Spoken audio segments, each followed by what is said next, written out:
ஏதோ ஒரு காரணத்தால அவருக்கு அதுல உடன்பாடு இல்லை. அவர் பிஸியாவே கதை கேட்டுட்டு இருக்காரு, ஆனா நடிக்கல 10 வருஷம். அந்த விபத்துக்கு அப்புறம் ஒரு 3-4 வருஷம் ரெஸ்ட் எடுத்துட்டு அப்புறம் கதை கேட்கிறாரு. ஆனா அப்புறம் வந்து தாடி எனக்கு கொஞ்சம் ஒரு 1 மந்த் தாடி, ஏன்னா கிளீன் ஷேவ்லயே இருப்பாரு, தாடி வைக்கணும் அப்படின்னு சொன்னேன். அதுலுமே அவருக்கு ரொம்ப டவுட்டா இருந்தது. அதுக்கப்புறம் வந்து டூயட் கிடையாது சார், உங்களுக்கு சாங்ஸ் இல்லை இந்த கதையில. அப்புறம் முக்கியமா கொஞ்சம் பயந்து 4வதா ஜோடியும் இல்லை சார் இதுல. அப்புறம் என்ன டேசுக்கடா நான் கதை கேட்கணும். பாட்டுலங்கிறது கொஞ்சம் அவருக்கு கொஞ்சம் வருத்தமா இருந்தது. சரி இந்த கதைக்கு தேவைப்படலைன்னு விட்டுட்டாரு. ஆனா அப்புறம் இது இறையருள் இசைஞானி ஐயாட்ட போன உடனே பாட்டு இல்லாம மட்டும் இருக்கக்கூடாது, நீ போயிட்டு ஒரு சாங்கை பிக்சர் மேல போட்டு இன்னொரு சாங்கை ஷூட் பண்ணிட்டு வா, அது அவர்கள் ராமராஜன் லிப்புக்கு எழுதுன்ட்டு அவர் பாடினாரு. எழுதி பாடி இவர் மேல இருக்க பிரியம் அன்புனால ஷூட்டிங் இன்பிட்வீன்ல வந்து சார் என் ஃபேன்ஸ் எல்லாம் போன் பண்ணி ஜோடி கேட்கறாங்க சார் அப்படின்னு மெதுவா சொல்லுவாரு என்கிட்ட. அடுத்த படத்துல வச்சுக்கலாம் சார். முதல் சந்தோஷம் கதை கேட்கும் போது, 2வது சந்தோஷம் சாமானியன் டைட்டில் வந்தோன்னா நிம்மதி ஆயிட்டாரு. ரொம்ப ஹாப்பியா அவர் ஆனது இசைஞானி ஐயா மியூசிக் கன்ஃபார்ம் ஆனவங்க.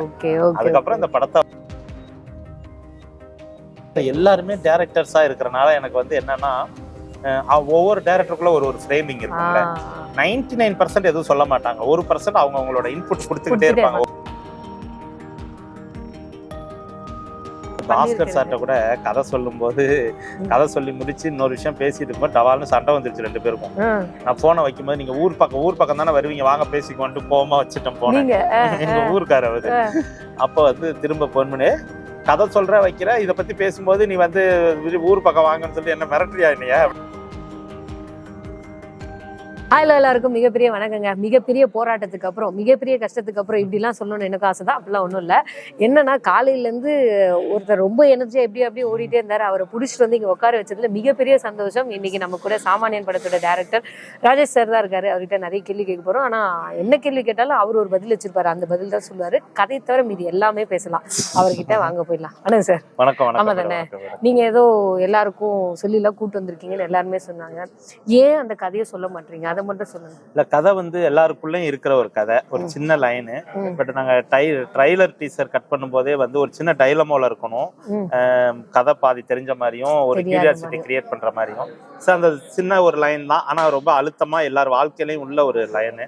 அது இப்போ இவ்வளவு நாள் வெயிட் பண்ணிட்டோம், ஒரு வாரம் கழிச்சு பாத்துக்கிட்டுமே தான் அப்படின்றதுனாலதான். வேற எந்த ஒரு இன்டென்ஸும் அதுல இல்ல. ஓகே, எல்லாருக்குமே வந்து நம்ம டிஆர் சார் இருக்காருல்ல, அவர் வந்து ரொம்ப பிடிக்கும். அவர் வந்து ஆடினாலும் பிடிக்கும், ஓடினாலும் பிடிக்கும். அவருக்குன்னு ஒரு ஃபேன் கிளப்பே இருந்தது தெரியுங்களா அந்த டைம்ல. அந்த மாதிரி அதை தாண்டி அதுக்கப்புறம் நம்ம ராமராஜன் சார், அவரோட சட்டைக்கும் அவரோட லிப்ஸ்டிக்கும் ஃபேன் இருப்பாங்க. அந்த காலத்திலேயே ஒரு ஹீரோ லிப்ஸ்டிக் போட்டு நடிக்க முடியுமா அப்படின்னா, நான் பண்ணுவேன்டா அப்படின்னு ஒரு இது காமிச்சு ஒரு செட்டை இது பண்ணுவாரு. அந்த கரகாட்டக்காரன் டான்ஸ்லாம் வந்து இன்னி வரைக்கும் நமக்குள்ள அப்படியே ஓடிக்கிட்டே இருக்கு. இவ்வளவு கேப்புக்கு அப்புறம் இந்த கதைக்கு ஏன் அவரு அப்படின்னு சூஸ் பண்ணீங்க முதல்ல?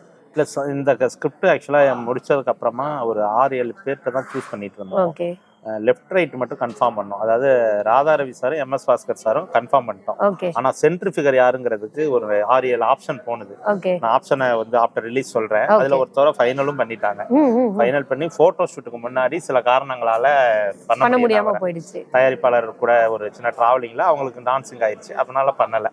அப்போ அடுத்து யார் போடணும் அப்படிங்கும் தயாரிப்பாளர் டிஸ்கஸ் பண்ணிட்டு இருக்கும்போது ப்ரொடியூசர் மதி சார் தான் வந்து ஒரு நாள் போன் பண்ணி மக்கள் நாயன் பண்ணட்டும், ராமராஜன் சார் எப்படி இருக்கும்னு கேட்டாரு. அப்படியே சைலண்ட் ஆயிட்டேன். லைன்ல இருக்கீங்களான்னாரு. எனக்கு அதுக்குள்ள சிந்தனையெல்லாம் எங்கெங்கயோ போயிடுச்சு. கொஞ்சம் யோசிச்சு சொல்லுங்க ராகேஷ் அப்படின்னாரு. சரி சார், எனக்கு ஒரு 2 நாள் டைம் கொடுங்க அப்படின்னு சொல்லிட்டு அப்புறம் என்னோட வெல்விஷர்ஸ் எல்லாத்தையுமே கேட்டேன். கேட்டும் போது ரொம்ப பாசிட்டிவா தான், ஒரு 80% பேர் பாசிட்டிவா சொன்னாங்க. நடிக்கிறாரா, மறுபடியும் வந்தா நல்லா தான் இருக்கும் நாங்க இந்த கதை தெரிஞ்சவங்க. என் ஃப்ரெண்ட்ஸ் மட்டும் இன்னொரு 2-3 பேர் வந்து வச்சு பாத்துக்கோ, சில பேர் வந்து நீ கரெக்டா பண்ணிடணும் சாரை வச்சு, ட்ரோல் மெட்டீரியல் ஆயிடக்கூடாது அப்படின்னு சில வெல்விஷர் சொன்னாங்க. ஆனா நீ ஒரு சேலஞ்சா எடுத்து நம்ம பண்ணுவோம், சரி நம்ம வந்து கரெக்டா பண்ணோம்னா அவரை பிடிக்கும், அவருக்கான ஃபேன் பேஸ் அப்படியே இருக்கு, அவரை கொண்டாட ரெடியா இருக்காங்க மக்கள் நாயகனை. அப்போ வந்து நம்ம நல்ல சினிமா பண்ணுவோம் நம்ம அப்படின்னு சொல்லிட்டு தான் வந்து சரி சார் அப்படின்ட்டு ப்ரொடியூசர்ட்ட எஸ் சொன்னேன். அதுக்கப்புறமா சார்ட்ட போய் கதை சொல்லும் போதுதான் ஒரு ப்ராஜெக்ட் ஆனது. ஓகே, கதை சொல்லும் போது இவ்வளவு வருஷம் நான் இல்லப்பா ஏன் வந்து என்கிட்ட சொல்றீங்க அப்படின்ற மாதிரி ஏதாவது தயக்கத்துல இருந்தாரு? சொன்னாரா, கதை சொன்னோடனே ஓகே பண்ணலாம் அப்படின்னு சொன்னாரா? இல்ல நான் அவர்கிட்ட இது மட்டும் கேட்டேன், என்னன்னா ரொம்ப நாளா வந்து நம்ம படிக்கிறோம்ல பத்திரிகையில, உங்க பேட்டியில எல்லாத்தையும் பாக்குறோம், நிறைய பேர் கதை சொல்லிட்டு போறாங்க, அது ஏதோ ஒரு காரணத்தால அவருக்கு அதுல உடன்பாடு இல்ல, அவர் பிஸியாவே கதை கேட்டுட்டு இருக்காரு, ஆனா நடிக்கல 10 வருஷம். அந்த விபத்துக்கு அப்புறம் ஒரு 3-4 வருஷம் ரெஸ்ட் எடுத்துட்டு அப்புறம் கதை கேட்கிறாரு, ஆனா அவர் சாருக்கான இது இல்ல, நிறைய கேரக்டர் ரோல் வரும் போல் இருக்கு, அதனால அதையுமே ஒத்துக்கல. அப்படின்ற மாதிரி லீடா பண்ணணும்னு இருந்திருப்பாங்க போல் இருக்கு. அப்ப நான் போய் சொல்லும் போது சரி நம்ம அவர் டைமை நம்ம வேஸ்ட் பண்ணிட வேண்டாம் அப்படின்ட்டு கதை சொல்றதுக்கு முன்னாடியே வந்து சார் இந்த கதையில வந்து உங்களுக்கு அந்த கலர் செட்ஸ் எதுவும் கிடையாது சார் அப்படின்னு ஃபர்ஸ்ட் நான் இதெல்லாம் சொல்றேன் சார், இதுக்கப்புறம் உங்களுக்கு கேட்க விருப்பம் இருந்தா அந்த கதையை சொல்றேன் அப்புறம்பா அப்படின்னாரு. அப்புறம் வந்து தாடி எனக்கு கொஞ்சம் உடன் ஒரு 1 மந்த் தாடி, ஏன்னா கிளீன் ஷேவ்லயே இருப்பாரு, கொஞ்சம் தாடி வைக்கணும் அப்படின்னு சொன்னேன். அதுலுமே அவருக்கு ரொம்ப டவுட்டா இருந்தது. அதுக்கப்புறம் வந்து டூயட் கிடையாது சார், உங்களுக்கு சாங்ஸ் இல்லை இந்த கதையில, அப்புறம் முக்கியமா கொஞ்சம் பயந்து 4ஆவதா ஜோடியும் இல்லை சார் இதுல. அப்புறம் என்ன டேசக்கடா நான் கதை கேட்கணுங்கிற மாதிரி சார் வந்து ஒரு ரியாக்ஷன் ஒண்ணு கொடுத்தாங்க. அப்படி என்ன சார் கதை இதுன்னு, எனக்கு அவர் டைரக்ட் பண்ண படத்துலயே ஒரு சீன் இருக்கும், என்னன்னா அந்த கவுண்டமணி சார் காமெடி இருக்கும், 100 வருஷம் வாழணும் வைத்தியரையன்னு ஒருத்தன் வருவான். ஆமா உங்களுக்கு பீடி சிகரெட் ஐயே பழக்கமே இல்ல, கஞ்சா தண்ணி கிண்ணி ஐயே வாடையே ஒத்துக்காது, அப்புறம் நீ எதுக்குடா வந்து 100 வருஷம் அந்த மாதிரி வந்து இது நான் எதுலெல்லாம் வெற்றி பெற்று இங்க வந்தனோ அதுல உள்ள எதுவுமே இல்லாம எனக்கு என்னை கூப்பிடுறேங்கிற மாதிரி சார் சொன்னாங்க. அப்புறம் கதையை சொல்லும் பொழுது அந்த கன்வின்ஸ் ஆனார், கொஞ்சம் கொஞ்சமா கன்வின்ஸ் ஆனார். இன்ட்ரோல் சொல்லும் போதுதான் அவரு ஒரு முழுசா அந்த படத்தை பண்ணணும்ன்ற மனநிலைக்கு இன்ட்ரோல் பிளாக்ல வந்துட்டாரு. அவ்வளவு மைண்ட் செட்டப். ஏன் அப்படின்னா மனசுக்குள்ள ஒரு பெயினோட டிராவல் பண்ற ஒருத்தன் வந்து அந்த கலர் ட்ரெஸ் போட மாட்டான். இன்னொன்னு ஒருவேளை அப்படி போட்டா அது ஆடியன்ஸை வந்து கனெக்ட் ஆக முடியாம போயிடும். அதனால முதல்ல ட்ரெஸ் கலரையும் உங்க மனசு கலரு கொண்டு வரணும். இப்ப உங்க மனநிலை எப்படி இருக்கோ அது அந்த காஸ்டியூம்ஸ்லயும் அந்த கலர்ஸ்லயும் தெரியணுங்கிறதுக்காக தான் அந்த டல் கலர் கொண்டு வந்தேன். அது மாதிரி கொஞ்சம் தாடி விடும்போது ஒரு வேற ஒரு ஷேப் கிடைக்கும், அதுவும் சொன்னேன். ஜோடி இல்ல அதுக்கான ரீசன் சொன்னேன், அதை உடனே அக்செப்ட் பண்ணிக்கிட்டாரு, பரவாயில்ல பாட்டாரு. பாட்டுலங்கிறது கொஞ்சம் அவருக்கு கொஞ்சம் வருத்தமா இருந்தது, சரி இந்த கதைக்கு தேவைப்படலன்னு விட்டுட்டாரு. ஆனா அப்புறம் இது இறையருள் இசைஞானி ஐயாட்ட போன உடனே பாட்டு இல்லாம மட்டும் இருக்க கூடாது, நீ போயிட்டு ஒரு சாங்க பிக்சர் மேல போட்டுட்டு இன்னொரு சாங்க ஷூட் பண்ணிட்டு வா, அது அவர் ராமராஜன் லிப்புக்கு எழுதுன்ட்டு அவர் பாடினாரு, எழுதி பாடி இவர் மேல இருக்க பிரியம் அன்புனால பாடி. ஏன்னா படம் பார்க்க மக்கள் வராங்க, ராமராஜன் படம் இளையராஜாவான்ட்டு உள்ள வந்து பார்த்தா பாட்டு இல்லாம நீ என்ன அவனை ஏமாத்துற அப்படின்ட்டு ஞானி அவர் பெரிய சரஸ்வதி ஐயா வந்து என்னை சத்தம் போட்டாங்க. அதுக்கப்புறம் ப்ரொடியூசரை கூப்பிட்டு ஒரு சாங் ஷூட் பண்ணுங்க டேரக்டர்கிட்ட சொல்லியிருக்கேன்னு, அந்த பாட்டு தான் தத்திவா சாங், அதை கொண்டு வந்து ஷூட் பண்ணி கரெக்டா இன்செர்ட் பண்ணேன். ஓகே, இதுல இப்படிதான் வந்து இப்படிதான் ஆரம்பிச்சது. அப்புறம் கதை கேட்டதுக்கு அப்புறம் இடையில வந்து ஷூட்டிங் இன்பிட்வீன்ல வந்து சார் என் ஃபேன்ஸ் எல்லாம் போன் பண்ணி ஜோடி கேட்கறாங்க சார் அப்படின்னு மெதுவா சொல்லுவாரு என்கிட்ட, அடுத்த படத்துல வச்சுக்கலாம் சார், இன்னும் கொஞ்சம் தான் முதல்ல அவன் நம்பரை வாங்கணும் அப்படின்னு நான் ஒரு தடவை கேட்டேன். உங்க ஃபேன்ஸ் நம்பர் முக்கியமான ஃபேன்ஸ் நம்பர் எல்லாம் கொடுத்துருக்காரு. அப்புறம் போன் பண்ணி என்னன்னே நீங்க ஜோடி இல்லனே அப்படின்னு நானே சில பேர்ட்ட பேசியிருக்கேன். எனக்கு அடிப்பாங்க, படம் எப்ப ரிலீஸ்னு அடிச்சு அவங்களே வந்து லைன்ல வந்து மாட்டிக்குவாங்க, நீ நல்லா ஜோடி கேட்டது அவருக்கு அப்படின்னு சாட்ட சொல்லிடுவாங்க. அப்புறமா இவ்வளவு டேரக்டர் அப்படிதான் திட்டுவாரு, விடுங்க அடுத்த படத்துல ஜோடி வச்சுக்கோ அப்படின்னு. கால் சிட்டி அமைதியா வாங்கிட்டீங்க அப்படிதானே? இல்ல அது நம்ம பிரியம் இருக்கு, அவர் எனக்கு கொடுக்கணும்னு நினைக்கிறாரு, நானும் பண்ணணும்னு ஆசைப்படுறேன். சோ இறை அருள்ல அது கண்டிப்பா அது நடக்கணும். அது நடந்த உடனே அப்பயும் நான் வந்து ஜோடி யார் சார் நான் கேட்பேன். கண்டிப்பா சார் ஜோடி சார், அப்படி ஜோடி போடணும்னா யார் போடலாம் சார் இப்ப இருக்க? அவருக்கு வந்து மீனா மேடம் பண்ணா கூட நல்லா இருக்கும்.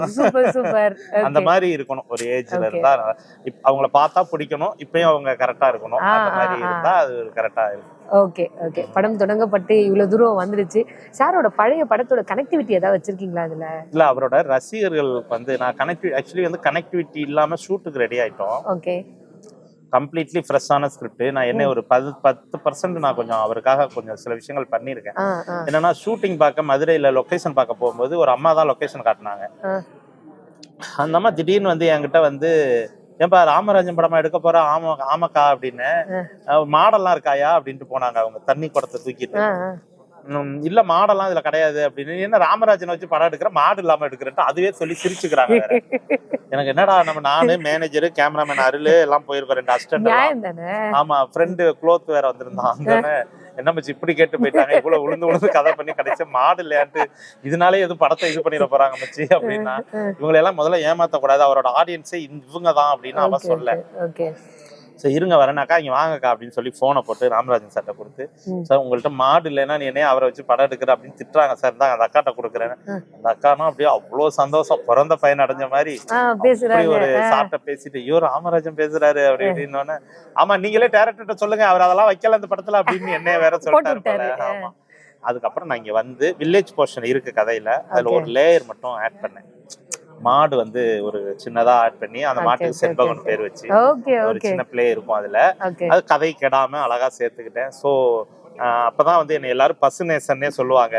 நீங்க அது வந்து உங்களுக்கு புண்ணியம் தான், அது தெய்வத்துக்கு சமம் கண்டிப்பா. அதனால பசுமாடு வந்தது நான் பெரிய ஆசீர்வாதமா நினைக்கிறேன். நான் எல்லாருமே யாருக்கிட்ட நல்ல இன்புட் இருக்கோ எல்லாத்தையுமே எடுத்துக்குவேன் கதையிலே, அது அப்படியே ஃபாலோ பண்ணிட்டேன். ஓகே.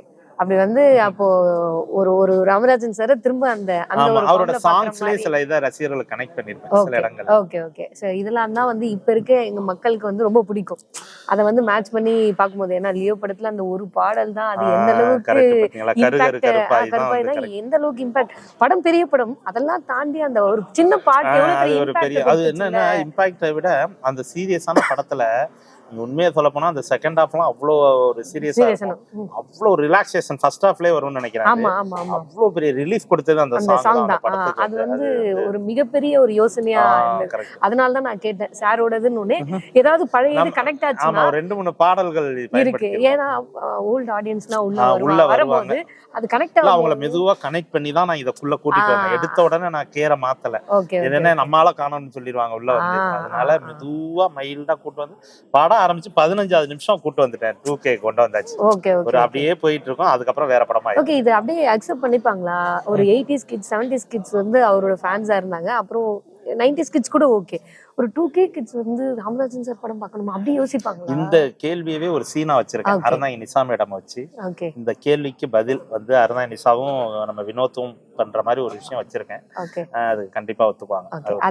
அது மட்டும் ஒத்துக்கிட்டாங்கன்னா நெக்ஸ்ட் லெவல்ல அது வந்து நம்ம படத்தை நாங்க கொண்டு போய் சேர்க்கும். படம் உள்ள வந்து பாக்குற ஆடியன்ஸ் அத்தனை பேரும் சூப்பர் ஹிட்னு சொல்லிடுவாங்க. இந்த ப்ரொமோஷன்ஸ் இந்த மாதிரி விஷயங்கள் நீங்க பண்ற உதவி, பத்திரிக்கா மீடியா மக்கள் எல்லாம் கொண்டு கரெக்டா உள்ள அவங்கள வர வச்சிட்டோம்னா கிளிக் அது உள்ள வர வைக்கிற வேலை. ஏன்னா சார் ஒரு கேப் விட்டுருக்காங்க, அந்த கேப்புக்கு அப்புறம் சார் திரும்ப வர்றாங்க. ஸோ அப்போ வந்து கொண்டு போய் சேர்க்க வேண்டிய கடமை பொறுப்பு கொஞ்சம் ஜாஸ்தியா இருக்கு ப்ரொடியூசருக்கு எல்லாரும். அந்த வேலையை தான் இப்ப எல்லாம் பார்த்துக்கிட்டு இருக்கோம். எல்லாரும் கொஞ்சம் சப்போர்ட் பண்ணி படத்தை பாருங்க, ப்ராமிசிங்கா இருக்கும். Okay, super super. அதாவது கதையே சொல்லனாலும் ஒரு படத்தை ஆர்வமா நீங்க போய் பார்க்க வைக்கிறது ஒரு விஷயம் இருக்குல்ல, அது ஒரு மிகப்பெரிய விஷயம்.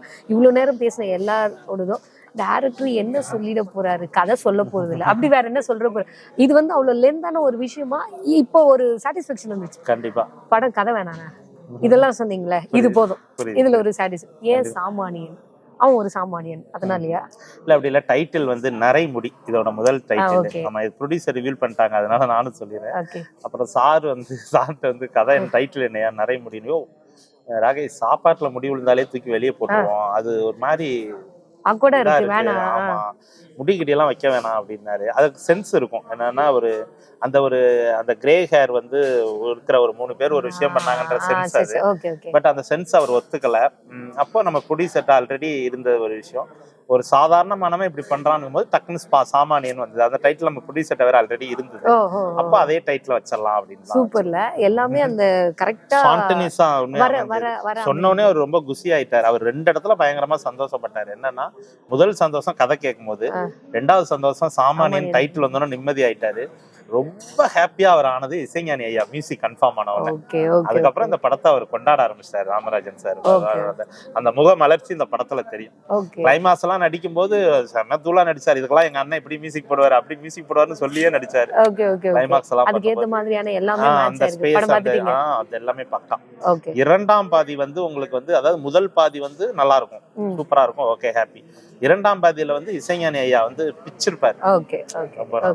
பேக் டு அந்த ஃபார்ம் நம்ம இளையராஜாவையும் பார்க்க போறோம், ராமராஜனையும் பார்க்க போறோம், 2 பேரையும் பார்க்க போறதுல ஒரு மிகப்பெரிய சந்தோஷம். எனக்கு இன்னொரு பெரிய டவுட் என்னன்னா, இந்த பெரிய ஆர்டிஸ்ட் வச்சு படம் பண்ணும்போது ஒரு சிறு சிறு சிக்கல்கள் இருக்கும். படம் பண்றதே சிக்கல்கள் இருக்கும்னா, இவ்வளோ பெரிய ஒரு குடும்பமா வச்சு இவ்வளோ ஆர்டிஸ்ட வச்சு எப்படி மேனேஜ் பண்ணீங்க? இல்ல டேட் காம்போ தான் கொஞ்சம். என்னன்னா அதுல பாதி பேர் டைரக்டர்ஸ். நீங்க பாத்தீங்கன்னா ராமராஜன் சார் ஒரு 13 படம் பண்ணிருக்க இயக்குனர். ராதாரவி சார் 4 படம் பூவல் என்னென்னமோ பண்ணிருக்காங்க. அப்போ எம்எஸ் பாஸ்கர் சாரும் அதே மாதிரி. எம்எஸ் பாஸ்கர் சாரும் ஆல்மோஸ்ட் அப்படிதான். போஸ் வெங்கடண்ணன் director. Citizen director Saravana Subbiah நடிச்சிருக்காரு. KS Ravikumar legendary director. அப்புறம் இன்னும் 2 பேர் இருக்காங்க இதுல.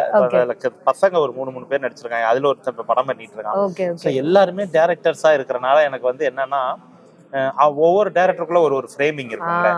99% எதுவும் சொல்ல மாட்டாங்க. 1% அவங்க அவங்களோட இன்புட் கொடுத்துக்கிட்டே இருப்பாங்க. ஒவ்வொரு பண்ணலாமா இப்படி இருக்கலாமோ அப்படின்னு. இதுல போஸ் சங்கட்டன் எல்லாம் பாத்தீங்கன்னா இது கேஎஸ் ரவிக்குமார் சார் பண்ணாரு. பேங்க் சீக்வன்ஸ் எல்லாம் எடுக்கும்போது அவர் தான் ஃபீல்டு கிளியர் பண்ணுவாரு. என்னோட பழைய நேம் ரமேஷ், ராகேஷ். அவர் என்ன சொல்லி ராகேஷ் நான் வந்து இந்த மாதிரி நீ ஷார்ட் வை, நான் மத்த வேலையை பார்த்தேன். என்கிட்ட இருக்காங்க டீம் வேலை பார்ப்பாங்க. இருந்தாலும் அவரு மைக்க பிடிச்சி எல்லாத்தையும் கிளியர் பண்ணிட்டு அப்புறம் வந்து ஆர்டிஸ்ட் பொசிஷன்ல நிப்பாரு. எனக்கு ரொம்ப வருஷம் பழக்கம். அதனால எங்க அண்ணன் நான் ஒரு நாள் என்ன பண்ணிட்டேன், அவரோட சட்டு 1+1 எடுத்துட்டு அவருக்கே தெரியாம டூ போட்டு நிப்பாட்டிட்டேன். ஒரு அசிஸ்டன்ட் ட்ராக் இது வரைக்கும் வரும், சட்டு பாதி வரும், திரும்ப இப்படி வந்துடும். அவரு பாத்தீங்கன்னா டக்குனு ஷூட்டிங் அந்த சீக்வன்ஸ் முடியும் போது வந்துட்டாரு. ஏன்டா சொன்னா நான் சீக்கிரம் வரப்போறேன், இதுக்காக என் சட்டையை போட்டு விட்டு நிறுத்திக்கிட்டு கரெக்டா ட்ராக் வருது நிறுத்திக்கிட்டு என்ன வேலை பாக்குற நீ அப்படின்னு அவனை சட்டையை கழட்டுறான் அப்படின்னு அவனை கொலிச்சிட்டு வந்து, இல்ல சார் நீங்க திரும்ப ஒரு தடவை எடுங்க, நான் உள்ள வந்துட்டேன், நீங்க நல்லாவே ட்ராக் தாராளமா வாங்க. அதே மாதிரி கேஎஸ் ரவிக்குமார் சார் பார்த்தீங்கன்னா ஃபிலிம் சிட்டியில் ஷூட்டிங் எடுக்கும்போது ஒரு 300-400 பேர் க்ரௌடு. மைக்கம் ஃபீல்டு கிளியர் கத்திக்கிட்டே இருக்கேன், சைலன்ஸ் ஆகலை ஒரு சீக்வன்ஸுக்கு.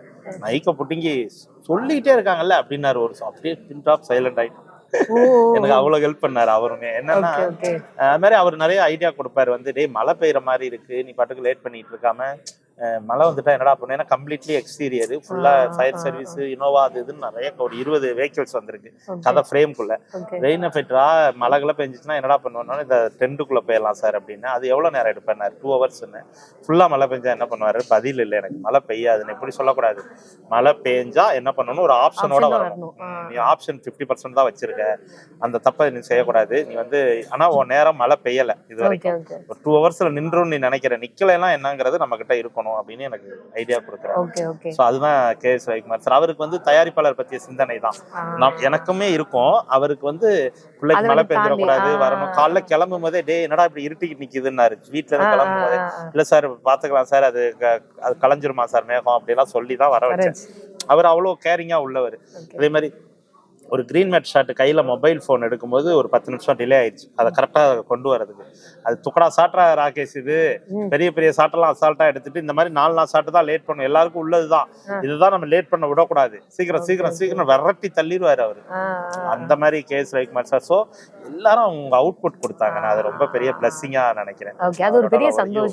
கேஎஸ் ரவிக்குமார் சார் வச்செல்லாம் இயக்குறதெல்லாம் வந்து ரொம்ப பெரிய ஒரு பிராப்தமா நினைக்கிறேன். அது மாதிரி மைம் கோபி அண்ணன் எல்லாம் கேட்கும் போதெல்லாம் வந்துட்டு ஒரு நாளைக்கு 10 ட்ரெஸ் சேஞ்ச் கூட பண்ணி கொடுப்பாரு. நல்ல எனக்கு ஒரு பழக்கம். எல்லாரும் சேர்ந்து ஒரு பெரிய சப்போர்ட்டா இருந்திருக்காங்க. ஓகே, நம்ம எப்படி இருக்குமோ அதுதான் நம்மளோட பிரதிபலிப்பு தான் எல்லாமே அப்படின்னு சொல்லுவாங்க. நீங்க இந்த சினிமாக்கு என்னவா கொடுத்தீங்களோ அது இவ்வளவு பேர் ஆர்டிஸ்டோட திரும்ப வந்திருக்கு. கரெக்ட் தானே? நம்மளோட அந்த பேஷன் வந்து எந்த அளவுக்கு நம்ம அதை கொடுத்தோமோ அந்த அளவுக்கு நமக்கு இவ்வளவு பேரை வச்சு. இல்ல பாஸ்கர் சார்ட்ட கூட கதை சொல்லும் போது கதை சொல்லி முடிச்சு இன்னொரு விஷயம் பேசிட்டு இருக்கும்போது டவால்னு சண்டை வந்துருச்சு 2 பேருக்கும். நான் போனை வைக்கும் போது நீங்க ஊர் பக்கம் தானே வருவீங்க, வாங்க பேசிக்குவான்ட்டு கோவமா வச்சுட்டேன் போனேன். எங்க ஊருக்கார அவரு. அப்ப வந்து திரும்ப போன் பண்ணி கதை சொல்ற வைக்கிற இதை பத்தி பேசும்போது நீ வந்து ஊர் பக்கம் வாங்கன்னு சொல்லி என்ன மிரட்டுறியா என்னையா அப்படின்னாரு. நான் மிரட்டலாம் இல்ல, நீங்க தெரிஞ்சவங்க கிட்டே போயிட்டு நீங்க வந்து இப்ப இப்படி எல்லாம் பேசினா நான் அப்புறம் என்னதான் பண்றது அப்படின்னு சொல்லிட்டு ஒரு விஷயத்துக்கு பேசினேன். சரிடா விட்றா பாத்துக்கலாம், நான் பண்றேன்டா, ப்ரொடியூசர் நம்பர் போறா, இல்ல உங்களுக்கு விருப்பம் இருந்தா பண்ணுங்க இல்லைன்னா விடுங்க அப்படின்னு. அவ்வளவு க்ளோஸ் 2 பேரும் வந்து. ஒரு அப்பா பிள்ளை கோச்சுக்கிற மாதிரி தான் ஒரு சண்டை போகுது. அப்புறம் வந்து அவரே ப்ரொடியூசர்ட்டே சொன்னாரு, அவன் எங்க ஊருக்காரன் தான், அவன் அப்படிதான் பேசுவான் சார், நீங்க இது மாதிரி பண்ணுங்க சார், அது மாதிரி பண்ணுங்க சார் அப்படின்னு. நான் தான் இன்ட்ரோ பண்ணி அடுத்த நாள் மீட்டிங் கொடுத்தேன். உங்களுக்கு எல்லாம் ஓகேவா, டேட் ஓகேவா, நடிக்கிறீங்களா, அதுக்கப்புறம் ப்ரொடியூசர் அப்படின்னு சொல்லி. சோ அது மாதிரி ஒரு உரிமையை எடுத்துக்கிறது தான். எல்லாரோட அந்த அன்பும் வந்து உங்களுக்கு ஆசீர்வாதமா கிடைச்சிருக்கு. கண்டிப்பா படம் வந்து மாபெரும் வெற்றி அடையும், அதுல எந்தவித மாற்று கருத்தும் இல்ல. அது வெற்றி அடைஞ்ச பிறகு நம்ம மீண்டும் சந்திப்போம். கண்டிப்பா. இவ்வளவு நேரம் இவ்வளவு பேர்கிட்ட இவ்வளவு அமைதியா கடைசியா பேசும்போது இவ்வளவு அமைதியா பேசிங்க, அதுதான் அந்த நிறைவா பேசும்போதும் நிறைவா பேசும்போதும் கண்டிப்பா ஒரு அழகான ஒரு நாளா தருணமா இது அமைஞ்சிருக்கு. ரொம்ப நன்றி சார். தேங்க்யூ. வந்து ரொம்ப நல்லா வந்திருக்கு. மே 23ஆம் தேதி சாமானியன் ரிலீஸ் ஆகுது. ரொம்ப ப்ராமிசிங்கான படமா இருக்கும். மக்கள் நாயகனும் இசைஞானி இணையர் அந்த படம் மிஸ் பண்ணாம தியேட்டருக்கு வந்து எல்லாரும் பாருங்க. தேங்க்யூ.